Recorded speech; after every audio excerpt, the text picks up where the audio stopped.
Muito bem, este é Conexão Futura aqui na tela do seu canal Futura na TV e também estamos na internet. Basta você acessar aí o nosso site futura.org.br/Conexão Futura para saber tudo sobre o nosso programa. E a menopausa é o nome que se dá à última menstruação, um episódio que ocorre em geral entre os 45 e os 55 anos de vida da mulher. No entanto, em muitas, a menopausa se anuncia por irregularidades, hemorragias, menstruações mais ou menos frequentes. Outros sinais e sintomas são as ondas de calor, as alterações do sono, da libido e do humor. E um outro problema que pode afetar as mulheres nessa fase da vida é a incontinência urinária, a perda da capacidade de controlar a bexiga e, com isso, a causa de vazamentos involuntários. O problema ocorre normalmente com mulheres com mais de 60 anos, mas também podem acometer aí mulheres jovens e homens.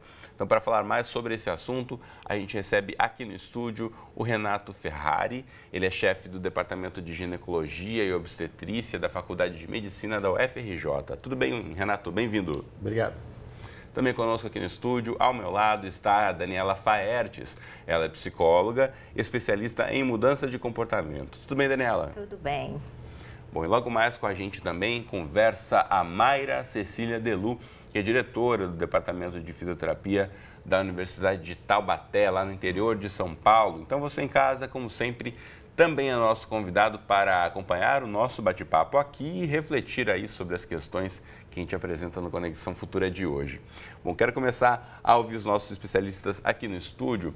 Doutor Renato, primeiramente, eu fiz aqui um breve resumo do que é a menopausa. Com certeza, tanto homens quanto mulheres já ouviram falar, mas as dúvidas são muitas em relação ao que provoca, de fato, a menopausa. O homem tem até algo parecido, como a andropausa, que chamam por aí, mas acaba não afetando tão drasticamente a vida do homem, Mas na mulher há, de fato, uma mudança grave ou drástica aí a partir dessa fase da vida. Você falou muito bem a menopausa como uma data, Quer dizer, que esse período a gente chama de climatério, que no dia a dia a gente acaba falando como menopausa. A mulher entra na menopausa, a mulher está na menopausa e a gente pode, inclusive, utilizar esse termo para as pessoas entenderem, que é o que se usa normalmente.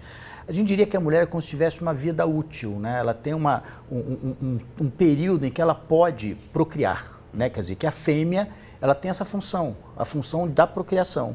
E a procriação, quer dizer, a gestação na mulher é uma coisa interna, É no organismo da mulher, dentro do organismo. Ela gera e desenvolve até a época do nascimento.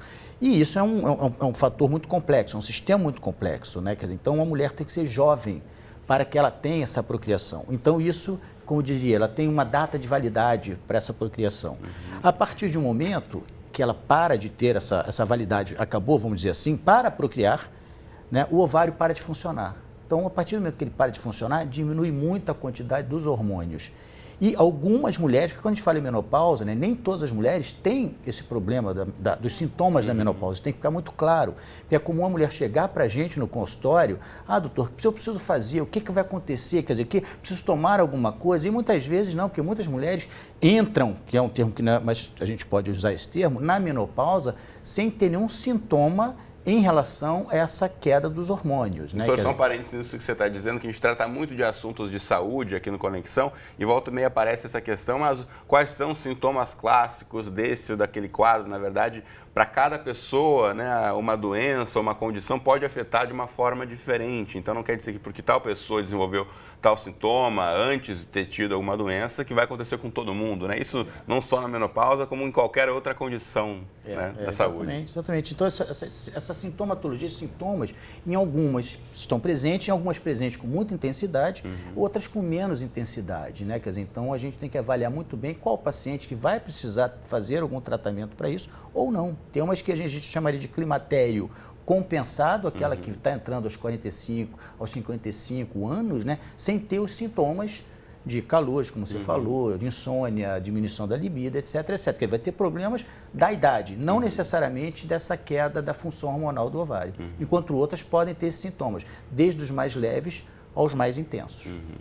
Agora, doutora Daniela, em relação ao que o doutor Renato apresenta, esse é o fato da vida para as mulheres, Existe, enfim, a infância, a adolescência, esse período em que ela começa a ser fértil, que pode procriar, e um período que depois ela sabe que vai chegar ao fim, sendo marcado aí pela menopausa. Pensando aqui, né, somos animais, essa é uma questão primária lá, da questão física mesmo, né, da reprodução, mas isso mexe muito com o psicológico de muitas mulheres, né? Com certeza, com certeza. Não só pelos sintomas orgânicos, né, como aumento de quadros de depressão, aumento de ansiedade, mas também com os conflitos gerados por esse período, né? Porque, como ele falou, a data de validade. Para algumas mulheres, essa data de validade não é só em relação à fertilidade, tem a ver também com a questão dela relacionada ao feminino, porque a gente vive numa cultura em que juventude está ligada à beleza, né? Então, a partir do momento em que se tem um marcador de que essa mulher não é mais jovem, isso automaticamente pode gerar uma série de questões relacionadas a isso.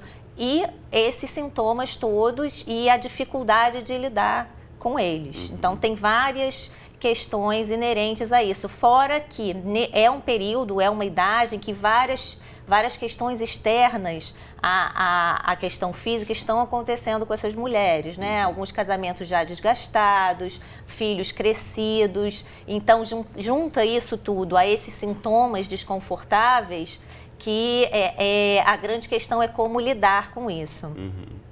Bom, mas nesse sentido também a gente sabe que existem tantos exemplos de mulheres mais velhas que passaram pela menopausa e acabam se redescobrindo também. Isso não só na vida real, na ficção também. Tem uma série de livros, filmes que tratam até dessa questão, até para poder mostrar, né, que a vida da mulher não acaba com a menopausa, que existe, na verdade, uma chance de se redescobrir aqui. Então fica a dica aí para você também de casa que está um pouco mexida, de repente, ao chegar nessa idade, ou está vivenciando isso agora também, pode procurar aí outros exemplos de como também superar esse momento. Eu vou chamar agora então para a nossa conversa, direto de Taubaté, no interior de São Paulo, a doutora Mayra Cecília Delu, que é diretora do Departamento de Fisioterapia da Unital, que é parceira aqui do Futura. Tudo bem, doutora Mayra? A senhora me ouve bem? Alô, doutora Mayra? Ela está conectada conosco pela internet, mas acho que ela não está nos ouvindo. Então, eu vou voltar a falar com ela daqui a pouquinho, em um minutinho, enquanto a produção resolve esse probleminha técnico. Mas vou, então, levar aqui a questão que eu levaria ela primeiramente para o estúdio, para os nossos entrevistados aqui, que é a incontinência urinária, que também é um problema que acomete muitas mulheres. Por que nessa fase exatamente, doutor? Por que na menopausa? A incontinência urinária, ela ocorre, quer dizer, existem mais de um motivo para ter incontinência urinária, né? Tem o que a gente chama de incontinência urinária de esforço, que está relacionado mais à parte anatômica. E, obviamente, está relacionada a gestações, a número de partos, quer dizer, então está mais relacionada por quê? Porque durante um parto vaginal, que a gente estimula, não tem por que não estimular por causa disso, existe a passagem do bebê, né, pela vagina, e tem um outro problema também. A partir do momento que o homem, mulher, virou bípede, ficou em pé, toda a pressão atmosférica, tudo é jogado para baixo em direção à pelve da mulher, em direção à vagina, que é uma estrutura oca. Enquanto os quadrúpedes, ele tem essa pressão feita em direção à parede abdominal. Não tem esse problema em relação à mulher, que a mulher, ela tendo essa pressão toda para baixo, isso joga essas estruturas e compromete um pouco todo o assoalho pélvico da mulher, né? Estão pensando numa aula de física mesmo, né? A pressão, se você de pé, se fosse deitado como algum animal mamífero, na verdade é uma sustentação do abdômen em relação a essa região. E aí o que acontece? Durante um parto, principalmente os partos mal acompanhados, partos domiciliares, como eram antigamente, né, que era a pessoa no interior, esses partos muito demorados, às vezes, comprometem toda a estrutura, que a gente chama de estática pélvica. O útero ele é preso na pelve como se fosse uma cama elástica. Essas estruturas sendo comprometidas, o útero tende não só a descer, que seriam os prolapsos, mas também a mudar, não apenas essa anatomia, como toda a fisiologia. Então, a micção, que é um fator que a gente controla a micção, né? Nós seres humanos, nós temos o controle do momento em que a mulher quer ir ao banheiro, né? A mulher perde um pouco esse controle e passa a ter perda de urina no momento do esforço, né? Isso é um dos motivos, talvez o principal motivo. Tem um outro motivo, mas um pouco mais complexo, mas que também está relacionado geralmente à gestação e partos, de um modo geral. Bom, doutora Daniela, isso também mexe com a cabeça da mulher, né? Pensando que além dessa questão toda de, enfim, tá passando pela menopausa, um probleminha mais ainda que a incontinência urinária pode deixar muitas inseguras, né? Sim. É importante que a mulher consiga enxergar a menopausa não como uma doença, né? Mas como uma passagem do ciclo vital. Sim.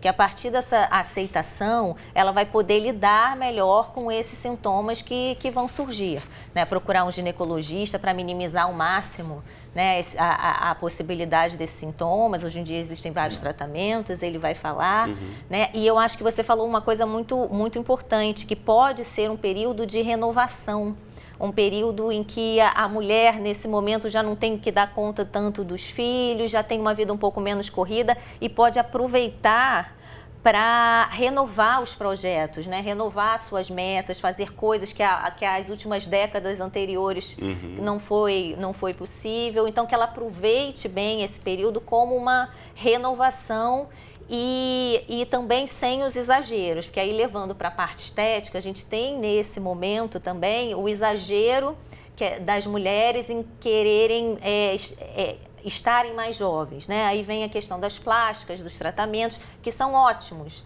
desde que sejam na medida correta, né? Porque isso mexe muito com a cabeça da mulher, essa questão de estar perdendo a feminilidade dela, de estar perdendo a atratividade dela nessa cultura que valoriza tanto a juventude conectada à beleza. Importante você mencionar isso, né? Assim como tudo na vida, o excesso de remédios, o excesso de doença, até o excesso de procedimentos que vão te fazer bem, pode nem sempre ter um resultado positivo, né? Isso. Eu acho que agora a gente conseguiu restabelecer nosso contato com Taubaté, no interior de São Paulo, com a doutora Mayra Cecília Delu. Você me ouve agora, doutora Mayra?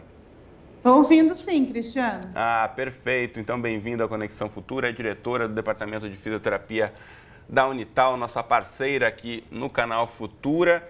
Quero que você diga pra gente, Mayra, a gente já falava um pouquinho aqui sobre a questão da incontinência urinária, mas tem uma série de tratamentos. É possível, né, uma vez identificado, tendo esse diagnóstico, você cuidar disso e ter uma reversão até desse quadro?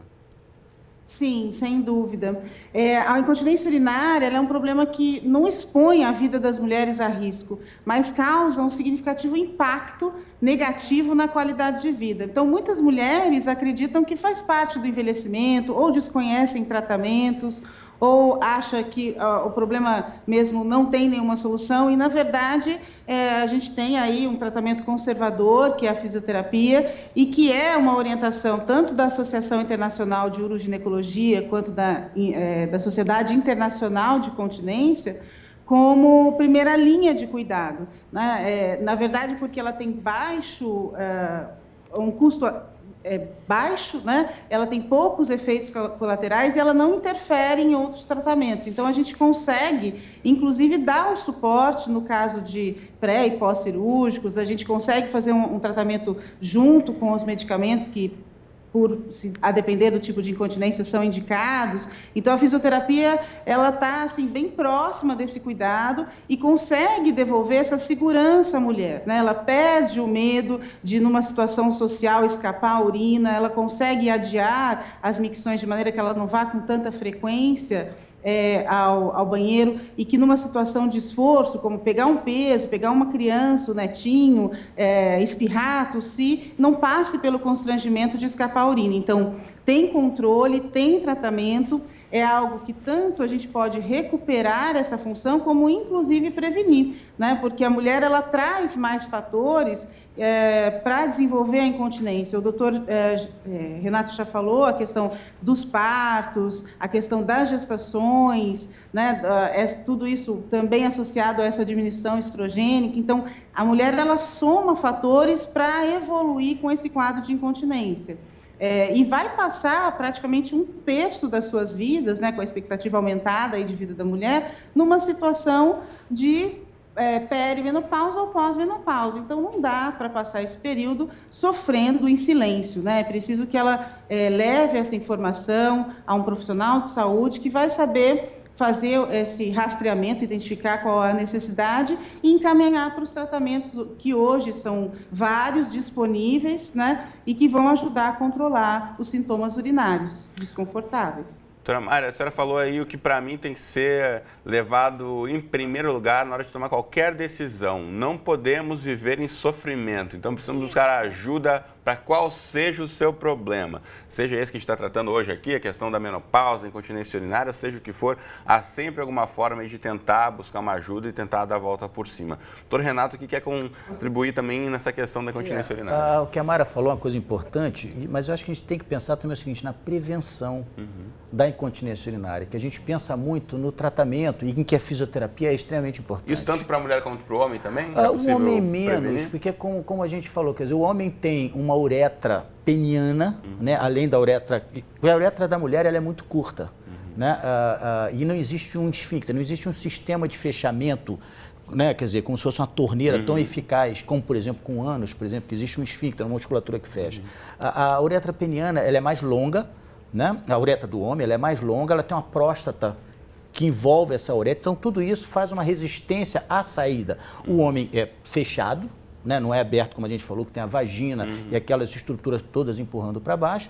E o homem, quer dizer, ele não tem parto, não tem gestação, então não tem esses fatores e não tem uma queda hormonal tão intensa como a mulher tem na época da menopausa. Então, a incontinência urinária masculina existe, está relacionado à próstata, é uma coisa mais complexa, quer dizer, a gente complicaria muito falar aqui nesse momento, mas em relação à mulher, que a gente fala do tratamento, existe, eu acho muito importante ela falar em relação à qualidade de vida, que perder urina é um desastre.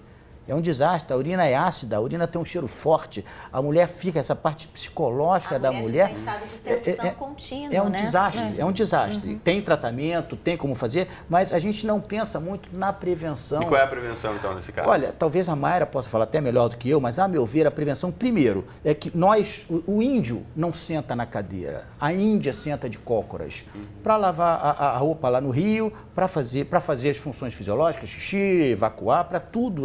Então, ela tem uma musculatura perineal muito mais desenvolvida que nós, contemporâneos, que sentamos em cadeira, nós não temos essa musculatura perineal trabalhada. Não adianta também chegar no momento do parto, então agora vamos trabalhar o parto, porque essa musculatura não foi trabalhada durante muitos anos. Então, existe um certo descompasso. Existem exercícios que podem ser feitos, existem trabalhos que podem ser feitos, que a fisioterapia, nesse momento, teria um papel muito importante, mas nós relevamos isso para segundo plano. Nós não temos essa preocupação. Daniela, quer contribuir em relação também a esses traumas aí de como tentar se prevenir? Sim, claro. Eu acho que se a pessoa já sabe, né? Eu não sei se isso tem uma influência genética, se pais que tiveram, enfim, mas não existe uma relação direta. Não existe uma relação direta. Não. Mas se existe esse fator, a prevenção é uma arma, porque qualquer questão relacionada a esses fatores fisiológicos que acontecem constantemente vão deixar essa pessoa num estado de tensão constante, né? Como é que fica essa pessoa para ir para uma festa, para ir para o trabalho, para dar conta das atividades do cotidiano, os pensamentos dela ela vai se privando de uma série de oportunidades ao longo da vida também. Exatamente. Um fator importante para a incontinência urinária que a gente não costuma pensar muito é a obesidade. Obesidade é um fator extremamente importante para a mulher perder urina. Uma obesidade durante a gravidez, uma obesidade depois da gravidez, e a gente tem essa preocupação da obesidade só como do ponto de vista estético, né? Mas temos que pensar a obesidade também como do ponto de vista de saúde. E a pessoa que está mais magra, ela tem essa vantagem e a obesa tem uma dificuldade um pouco maior. Então, seria uma coisa a se pensar na paciente, evitar que ela fique muito obesa, pensando em relação, por exemplo, à incontinência. Sim, e eu acho que falar mais sobre isso, né? Porque a gente não fala muito sobre isso, nem durante a gravidez, nem durante a menopausa. Que bom que tá vendo esse assunto aqui, né? Muito bem, eu quero voltar a falar com a doutora Mayra também para complementar aqui com o nosso tempo. Vocês sabem, né, que passa voando, a gente já está aqui quase na reta final do programa. Doutora Mayra, por favor, complemente em relação aos benefícios da fisioterapia, não apenas para a incontinência urinária, assim é o que a gente está discutindo nesse momento, mas em geral, né, para a mulher aí ao longo dessa fase da vida. A gente sabe que é preciso um preparo também, saber que todas chegarão em algum momento na fase da menopausa, e o exercício físico, cuidar do peso e também, quem sabe, aí, contar com o auxílio da fisioterapia em algumas questões pode auxiliar a manter a qualidade de vida. Na verdade, a gente precisa pensar sempre, né, que essa condição ela é multifatorial. Então, é necessário que vários profissionais da saúde, várias competências técnicas participem desse processo. A prevenção é essencial, né? O doutor colocou a questão da obesidade, então, essa sobrecarga mecânica, né, que tem a ver com a gestação, que tem a ver com a obesidade, que tem a ver com o parto, dificulta que haja um reflexo de contração contrário, mantendo esse suporte do assoalho pélvico. Além disso, associado à fraqueza da musculatura, que ao longo dos anos a gente vai perdendo força muscular, né, uma condição dada pelo envelhecimento e para qualquer músculo esquelético, e o assoalho, então, está dentro desse processo, é preciso que a gente pense cedo, é uma questão até mesmo cultural, né? E retome e comece esses exercícios de maneira bastante antecipada. O exercício é simples, né? Precisa ter a consciência da contração correta, então saber contrair adequadamente esse assoalho é um primeiro passo e o profissional fisioterapeuta ele ajuda nesse processo. Fora isso, a gente utiliza recursos, existem pesos vaginais em que fazem a musculação para esse períneo, então a gente consegue reforçar essa musculatura tanto do aspecto de força quanto de resistência e dar mais condições que ela mantenha a sua função, que é justamente suportar os órgãos pélvicos e controlar os esfíncteres, além da questão relacionada à sexualidade, que é uma outra abordagem da físio nas disfunções sexuais. Do aspecto músculo-esquelético, a gente consegue trabalhar alguns aspectos de disfunções sexuais por conta desses recursos que a gente tem. A gente tem correntes elétricas, né, a eletroestimulação, em que a gente consegue recrutar melhor essa musculatura e ainda que a pessoa não saiba contrair corretamente, essa corrente elétrica ela vai proporcionar essa contração correta. Então, a gente tem algumas abordagens, algumas ferramentas para trabalhar esse aspecto. Inclusive, sem dúvida, né? Tem os avanços aí da medicina, da tecnologia e tantos estudos aí que devem ser utilizados para melhorar aí a vida de todos. Infelizmente, eu preciso me despedir de você, doutora Mayra, que o nosso tempo está chegando ao fim, mas muito obrigado por conversar conosco aí diretamente de Taubaté, representando a Unital, nossa parceira aqui do canal Futura. Obrigado, Mayra. Foi um prazer. Obrigada, Cristiano. Obrigado. Voltando aqui para o estúdio, o doutor quer fazer um comentário. Uma coisa que eu acho muito importante. Fumo. O cigarro é um desastre para a saúde e também para a incontinência urinária de fosfo. Então, há uma relação de fumo com continência urinária? Paciente que tosse muito, por exemplo. Então, fumo é ruim para qualquer situação. Não tem nenhuma situação em que o fumo seja bom. Então, nós devemos estimular que as pessoas não fumem. Seria um ótimo recado. Muito bem. Deixa eu aproveitar e mostrar aqui também o site mudançadecomportamento.com.br, o site representado aqui no estúdio pela doutora Daniela Faertes, que você pode acompanhar por aí no site que está na tela para você. E antes de a gente encerrar, queria dicas de vocês aí, como eu disse, né? O que está escrito aí na vida de toda mulher que chegar nessa fase da vida é passar pela menopausa. A doutora Mayra falava um pouquinho sobre a questão do agachamento, o doutor também falou, me veio à mente aulas de agachamento que a gente sabe que as mulheres fazem muito na academia.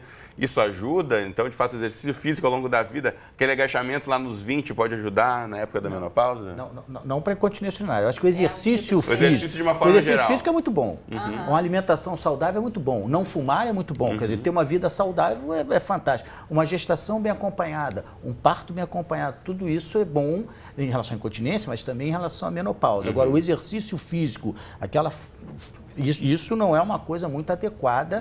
O exercício físico em si, sim, mas não aquele agachamento, como você está ali dizendo. Porque na academia ninguém faz aquele exercício que a doutora Mayra falou de contração da musculatura perineal. Quer dizer, todo mundo faz bracinho, mexendo em outras bumbum, estruturas. né? Quer dizer, ou seja, no intuito da beleza, né? Mas ter uma qualidade de vida saudável durante a vida, isso é muito importante, que vai ajudar na menopausa. Porque, como você está dizendo, a menopausa não necessariamente, menopausa climatério, não necessariamente é uma coisa sofrida. Tem muitas mulheres que entram na menopausa, que estão na menopausa e que estão vivendo muito bem, estão mais velhas, têm problema da idade, problema da sexualidade, etc, etc. Mas não necessariamente precisam ser tratadas para isso. Sim, e para aquelas mulheres em que isso é sofrido, é importante que elas busquem tratamento, busquem possibilidades de ajuda, ou busquem também até a própria psicoterapia, no sentido de ajudá-las nesse movimento de renovação para essa nova fase da vida. Conversar com as amigas ou com a família vai adiantar, né? Conversar com um profissional adequado, isso pode fazer uma diferença. Sim, né? com certeza, com certeza. Muito bem. Nosso tempo aqui chegou ao fim, então obrigado aos dois pela presença, é um prazer conversar com vocês. Igualmente. Muito obrigado pela oportunidade. Obrigada a você.